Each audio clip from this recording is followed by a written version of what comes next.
Mark of the Beast, Part 22. The Great Red Dragon.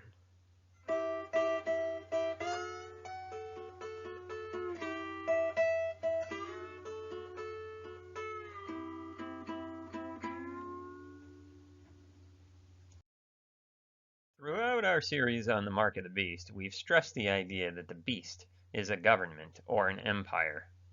Today's beast or world empire is one of many found throughout history. Recall from Mark of the Beast Part 2 that we used the Bible to reach this conclusion, that the beast is a government or a kingdom that rules over God's people. We have also suggested that the image of the beast is shaping up to be an automated, artificially intelligent control grid that manages all aspects of human life. It is an image or an idol that can talk, and it can have killed anyone who does not worship the beast. For convenience sake, we have labeled this AI totalitarian panopticonic system technocracy. Technocracy is the measurement and doling out of all resources on planet Earth. It is an Internet of Things, smart city surveillance system, which amounts to a global tax coupled with a global allowance, a system fondly being referred to as stakeholder capitalism by the propagandists who want a new world order restored. We reviewed many of the writings of the cheerleaders of this brave new world system. We tried to impress on the viewer that these are no pipe dreams of armchair sociological scientists, but rather these are real, powerful programs, like the United Nations Sustainable Development Goals of Agenda 2030. The World Economic Forum's programs of the Great Reset and the Fourth Industrial Revolution, programs which are being integrated into our communities and our industries at all levels. To the uninformed masses, the ambitious plans of our modern-day world influencers may seem like wild and unlikely schemes for a utopia that will never exist. However, this dystopian nightmare of 100% government control of all life on planet Earth is no pipe dream. There is currently trillions of dollars being put aside to build this technological prison. Besides that, thanks to a series of crises, the era of individual beast government seems like it's coming to an end, and we're on the verge of a global government. A larger, more comprehensive governing body is emerging worldwide. It is not a specific beast, but rather an ideology that influences the specific beasts of our time. This influencer, which pulls the beast's strings throughout history, is called in Revelation the Great Red Dragon. It talks about the power that the dragon has over the beast or the government in Revelation chapter 13 verse 4.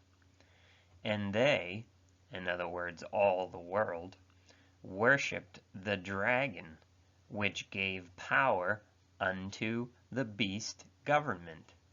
And they worshipped the beast, saying, Who is like unto the beast? Who is able to make war with him? So we see that the dragon influences and pressures government beasts to do its will. Sometimes that is from behind the scenes, sometimes it is out in the open. It is a force of cruelty and corruption that has existed throughout history.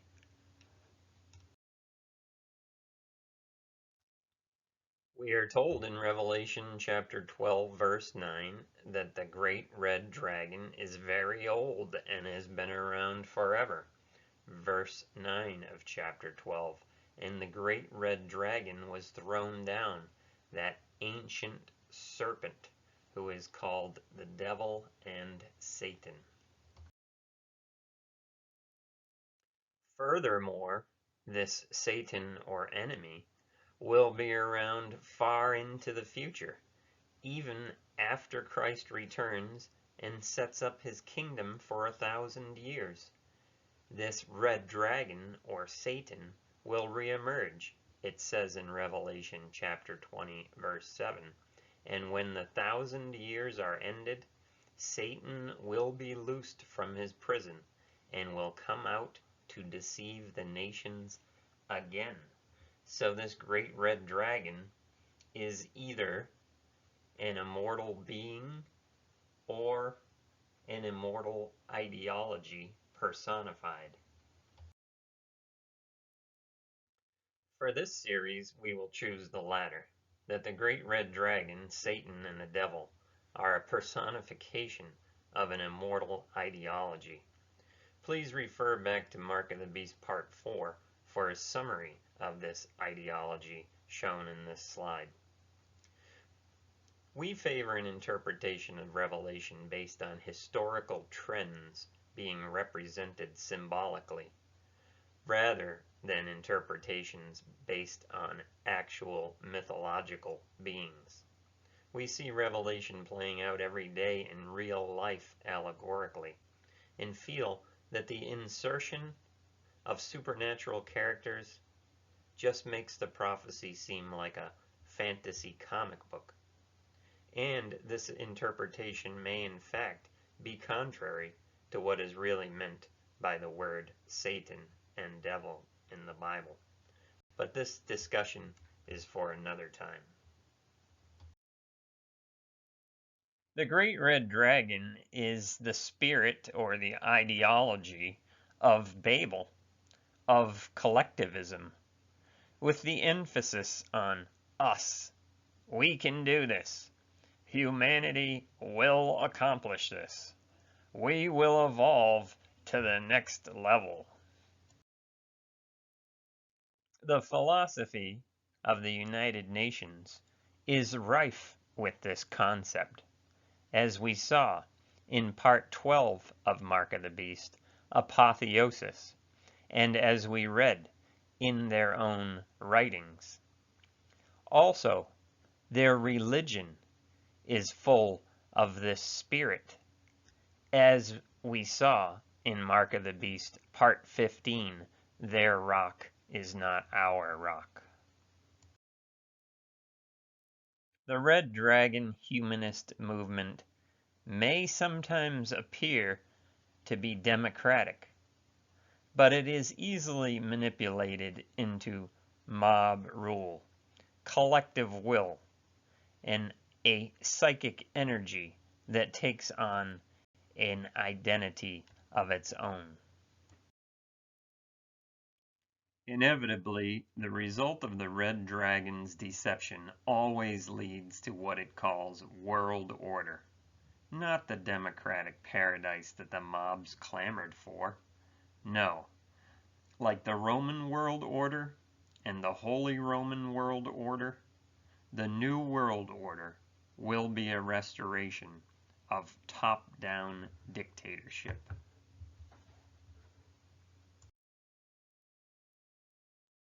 This will be essentially going back to normal, just like Egypt, just like Babylon. You have your king, Pharaoh, Caesar, or Pope at the top, with your slaves, serfs, and peasants underneath. We talked about how the old world order was organized back in Mark of the Beast Part 9, the New World Order. And we actually discussed the Great Red Dragon quite a bit in that chapter. We said that in Bible prophecy terminology, the heavens are the rulers at the top of the pyramid, and the earth represents the common people below. We talked about the dragon in Revelation chapter 12. In Revelation 12, verse 7, there is war in heaven, and the dragon gets kicked out of heaven and comes down to earth. We said that this represented the end of kings and queens and popes ruling the world overtly out in the open. The elites following the French and American revolutions would come down to earth and dwell with the regular folks. Of course, the Great Red Dragon would still rule the world, but it would be from behind the scenes.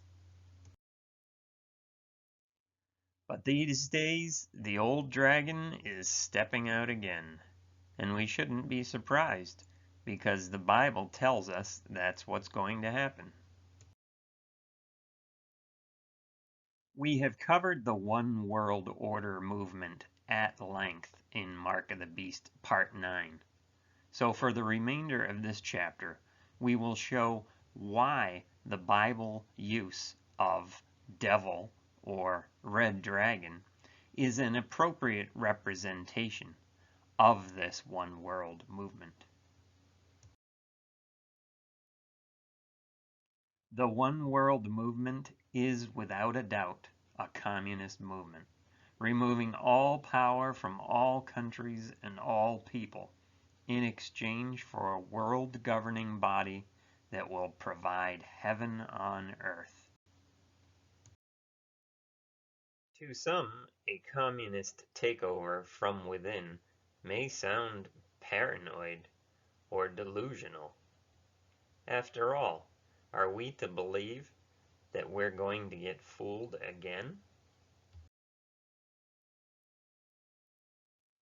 Believe it or not, recent polls show that Americans have largely forgotten the lessons of the past, and perhaps have not even been taught the terrible history of communism.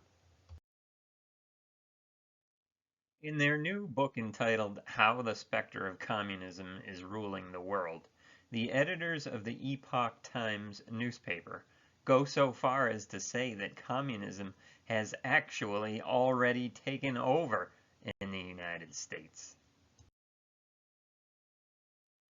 These editors give a dire warning that sounds like it comes straight out of our Mark of the Beast series. They say, quote, "Communism is neither a trend of thought nor a doctrine, nor a failed attempt at a new way of ordering human affairs. Instead, it should be understood as a devil, an evil specter forged by hate, degeneracy, and other elemental forces in the universe." In addition to calling communism a devil, it also says that it's the red dragon. Quote, "In another dimension, not visible to us, it took the form of a serpent, then that of a red dragon, and it keeps company with Satan, who hates God." This is not hyperbole.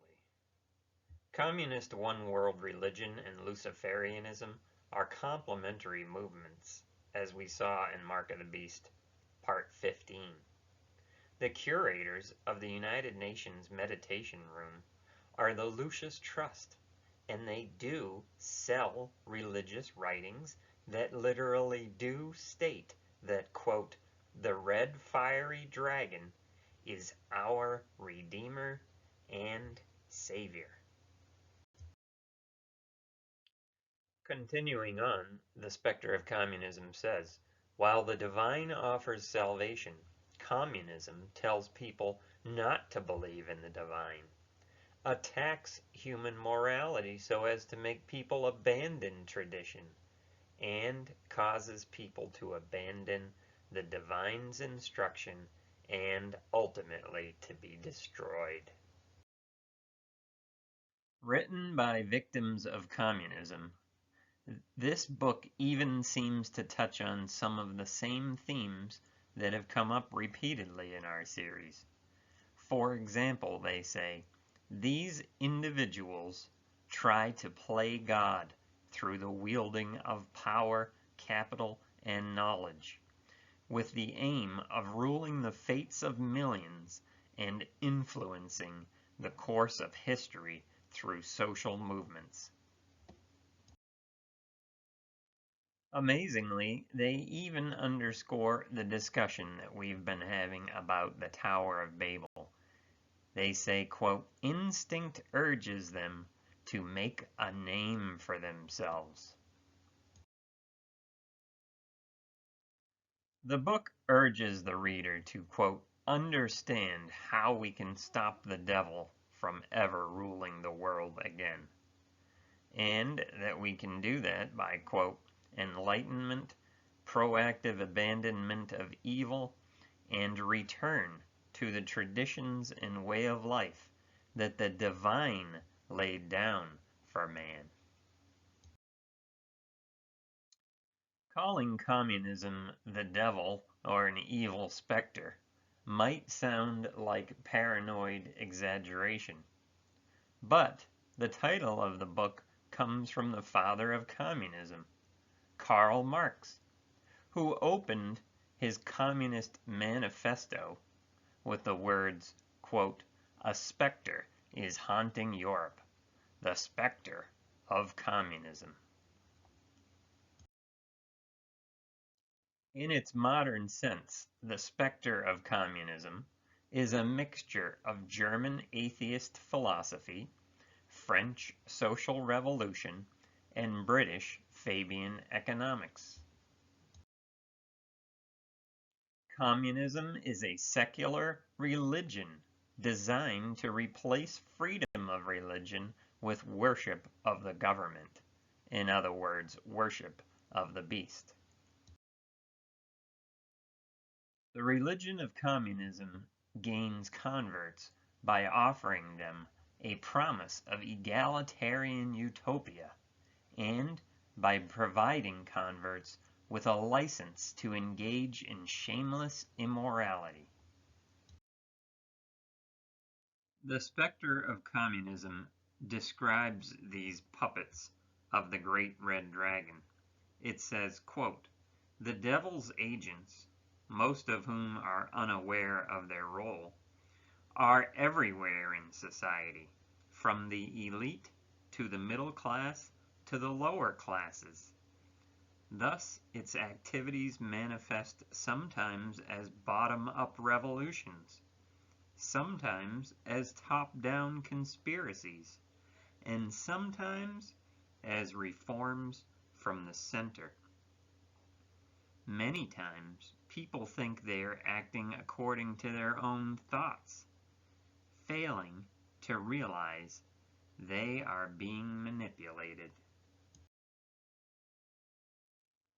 The devil of communism is not a faceless, powerless conspiracy. It is out in the open. It is active in all the following schools and movements: the Fabian Society, the Frankfurt School, the Social Democratic Party of Germany, the Second International of France, scientific socialism, syndicalism, democratic socialism, Christian socialism, eco-socialism, humanitarianism, welfare capitalism, Marxism, Leninism, Maoism, neo-Marxism, and critical theory. Many movements that did not originate as communist have been hijacked by communism. The counterculture movement, the anti-war movement, sexual liberation, women's liberation, feminism, LGBT rights, environmentalism, social justice, political correctness, Keynesian economics, avant-garde art, multiculturalism, and equity movement. All those mentioned communist movements assail common sense, natural law, deism, traditional ancient religion, and God himself. They are by definition satanic movements. The specter of communism says that communism promises to do away with traditional morality in favor of liberal freedom. It uses anti-discrimination, moral relativity, value neutrality, and political correctness in order to push anti-God sentiments, profane speech, sexual perversion, demonic film and art, pornography, gambling, and drug use. Could there be any better representation of the great red dragon, the devil, and Satan as communism? Communism promises a non-stop hipster partying paradise. Squares need not apply. It says unshackle yourself from old customs, old culture, old religion, and old morality, and join the party. You might think that dancing naked in a gay pride parade or wife swapping is a modern phenomenon, but these forbidden delights were in fact used by communists 100 years ago in order to lure open-minded youths to choose the abolition of family in favor of unconstrained sexual license.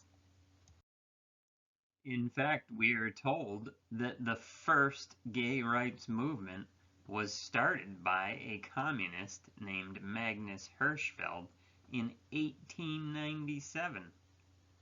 We also learn that way back in 1917, the Bolsheviks made homosexuality legal after their revolution. Trotsky, one of the communist leaders of Russia, wrote, quote, "Undoubtedly, sexual oppression is the main means of enslaving a person. While such oppression exists, there can be no question of real freedom. The family, like a bourgeois institution, has completely outlived itself." Also, Lenin said, quote, "And not only the family, all prohibitions relating to sexuality must be abolished. We have something to learn from the suffragettes. Even the ban on same-sex love should be lifted." In other words, homosexuality. Famous communist writer Engels wrote that he hoped for unconstrained sexual intercourse. The Bolshevik Revolution in Russia of 1917 came with the slogan, "Down with shame," and the revolutionaries would actually roam the streets naked, screaming, "Shame is the bourgeois past of the Soviet people." The replacement of marriage and family with free love and homosexuality was not only accepted but encouraged by the Bolshevik communist revolutionaries.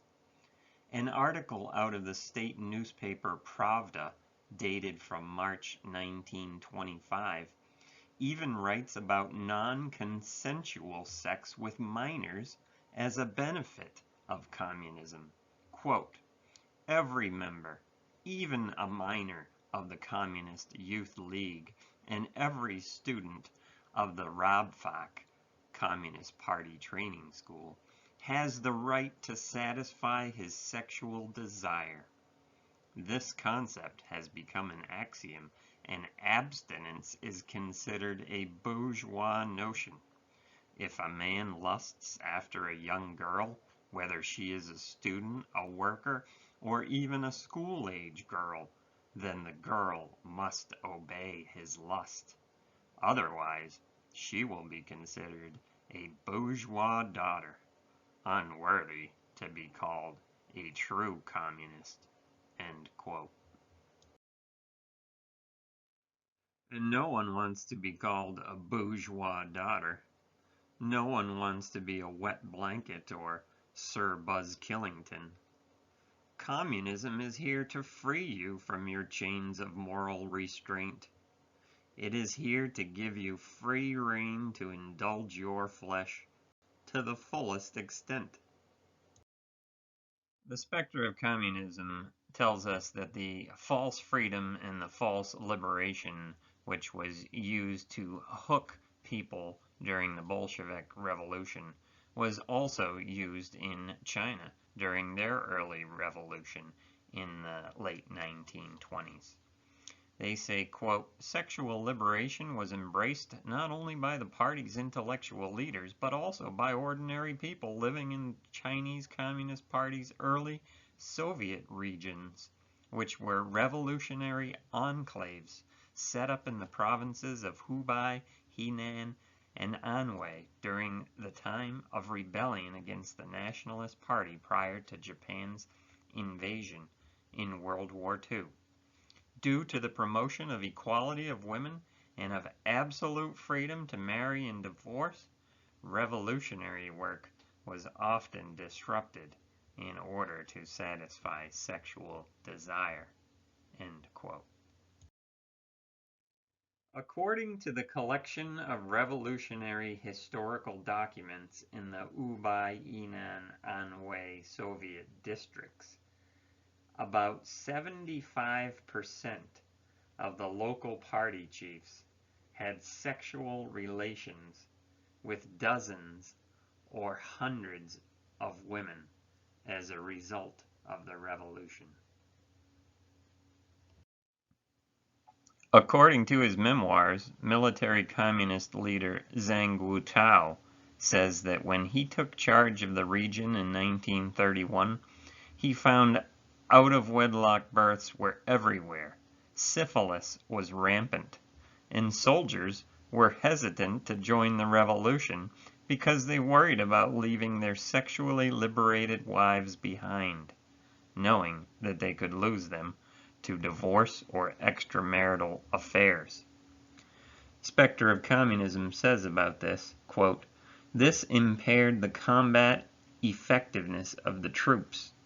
Moreover, the sudden explosion of promiscuity created strong popular backlash against the idea of common wives and similar notions.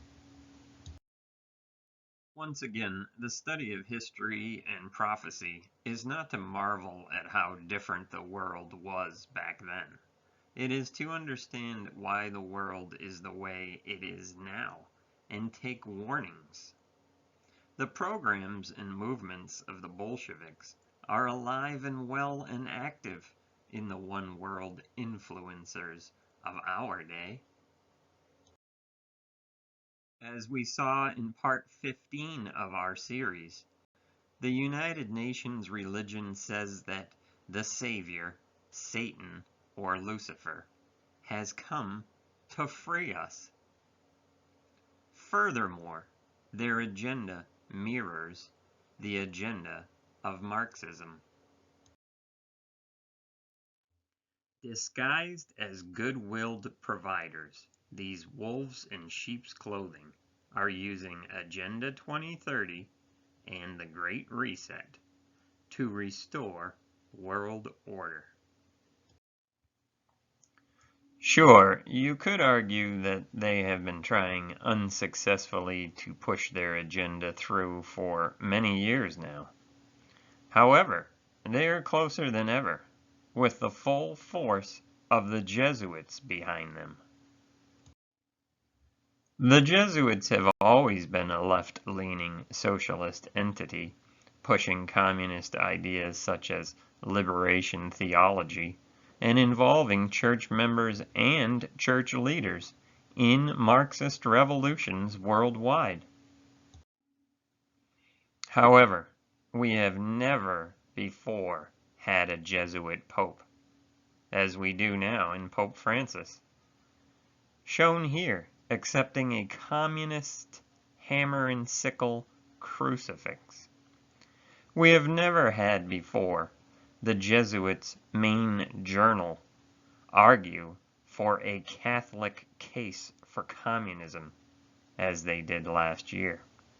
Historically, the Church has always done the opposite, even going so far as to choose Hitler over Stalin in World War II. The main goal of communism, or Marxism, is to destroy private property, to get rid of ownership. And marriage is considered ownership. The family is considered ownership. Organized religion is considered ownership. So all of these things must be abolished. And that is exactly what the international communist conspiracy, or Great Red Dragon, is doing in our world today. The point of communism is not to provide you with free love, racial equality, or the sharing of wealth. History shows us again and again that communism's motivational speech always turns out to be a lie. The so-called Green New Deal is actually the same Red Deal that the devil has lied about since the Garden of Eden. The real deal that communism offers is the same as it always has: crippling taxation, limited travel, an end of privacy, an end of property, sterilization and abortion, an outcome-controlled, one shade of gray employment opportunity. It is the assimilation into the hive mind of genderless, meaningless nihilism. Humanism turns out to be tyranny. No God turns out to be rule by a God king. No property turns out to be oligarchy and neo-serfdom. As it turns out, there are many more aspects of communism which make it a good candidate for calling it the Great Red Dragon, or the Devil, or Satan. These aspects of communism, which are on full display in our world today, are of particular interest to the Christian. These include the corruption of human thought, the subversion of traditional culture, the breakdown of society, the divide and conquer strategy, political correctness, religious chaos, communism's twisted theology, the aim to abolish the traditional family, the promotion of promiscuity, the assault on the family, promotion of divorce and abortion, the perversion of literature, ugly art, the restricting of law enforcement, and the subverting of the moral foundations of the law. Seen from a biblical perspective, communism goes against almost every one of God's laws in the Old Testament. God says, "Thou shalt not covet." But envy or covetousness is the actual fuel that drives the communist revolution. If the have-nots are content with what they have and do not covet what they don't have, there is no communist revolution. God says, "Thou shalt not steal." But communism is based on the promise that stealing will become legal if you support the revolution. Stealing will actually take what is wrong with the world and make it right. The Bible says to honor your mother and father, but communism exhorts its members to hate the old ways, the old customs, the old cultures, habits, and ideas. In other words, it asks you to despise wisdom and tradition, and by extension, despise your parents and grandparents, who are seen as backward and old-fashioned. Yes, communism is a great red dragon. It is the enemy, or the Satan, of God. The devil, which literally means false accuser or deceiver, is a good description of communism. When you compare the deceptive lies of the communism devil to the words of truth found in the Bible, you can begin to appreciate why Marxism feels that it must destroy true religion. This is because if people know their Bibles, Marxism will never take hold. The Bible uses truth, logic, and thousands of years of historical evidence to say things like, if a man doesn't work, he doesn't eat. It pushes forgiveness and mercy, not revenge and perpetual payback. It pushes love, mercy, and charity, not false fairness, coercion, and passing the buck to big brother government in order to let him have everything and supposedly take care of everyone. Time, unfortunately, does not allow us to mention the much more serious sins of the communist red dragon, like democide, the mass murder of people by their own government. Over 100 million innocent lives have been lost in the 20th century alone to the evil specter of communism. But for some reason, warnings about the ever-encompassing specter which haunts us every day still goes on deaf ears. But we must not lose heart, but we must rather shine a spotlight on this evil specter. We are told to have nothing to do with the fruitless deeds of darkness, but rather expose them. For it is light that makes everything visible. This is why it is said, "Wake up, O sleeper, rise from the dead, and Christ will shine on you." We must not despair. We must keep awake and sober. We must be vigilant watchers on the wall, as we are exhorted in Ezekiel. And, as Jude said, we must have mercy on some who are wavering, and save others by snatching them out of the fire. Hopefully, we can all do what the specter of communism recommends, which is to understand how we can stop the devil from ever ruling the world again. By relying on each individual's enlightenment, our proactive abandonment of evil, and a return to the traditions and way of life that the divine laid down for man.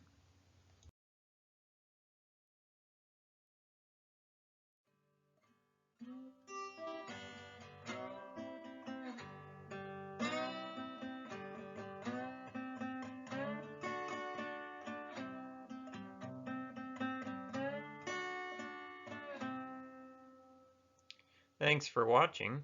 Please join me next time for Mark of the Beast, Part 23, The War on the Lamb.